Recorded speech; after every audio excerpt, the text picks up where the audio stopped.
એક પ્રોહિબિશનની કાર્યવાહી કરવામાં આવેલી, જેનો ગુના રજિસ્ટર નંબર 2673/26 છે, જેમાં પીધેલામાં પકડવામાં આવેલ. સદર ઈસમનું નામ છે પૂછતા તેણે રણજીત શેખર પટેલ જણાવેલું, પરંતુ બાદમાં તપાસ કરતાં તેનું નામ રણજીત ચંદ્રશેખર ગીરી નીકળેલું, જેઓ મૂળ ઉત્તર પ્રદેશના રહેવાના હોવાનું જણાવેલ, જેમના પિતાજી ચેન્નઈ ખાતે જતા રહેલ છે, જે એમના પાલન પોષણ અત્યારે એમના કાકા કરી રહ્યા છે. રાત્રે 12:30 વાગે તેમને સિવિલ હોસ્પિટલમાં મેડિકલ ચકાસણી માટે લઈ જતા શરૂ કરતા બૂમ પાડતા તેઓ લોકઅપમાંથી બહાર આવેલા અને તરત જ ચક્કર થઈ બેભાન થઈ પડી ગયેલા. તરત જ પોલીસે પણ CPR આપવાનો પ્રયત્ન કરેલ, 108ને કોલ કરતા સમયસર 108 આવી ગયેલ અને પ્રાથમિક સારવાર આપવાનો પ્રયત્ન કરેલ, પરંતુ સ્થિતિ ન સુધરતા તેમણે 108ના માધ્યમથી સિવિલ હોસ્પિટલમાં શિફ્ટ કરવામાં આવ્યું.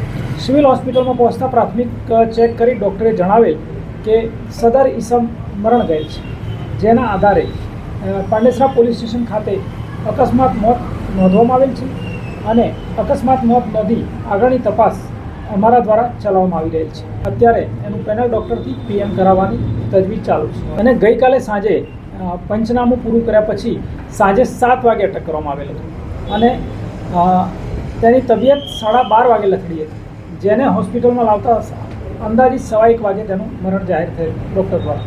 હા, કસ્ટોડિયલ ડેથ છે.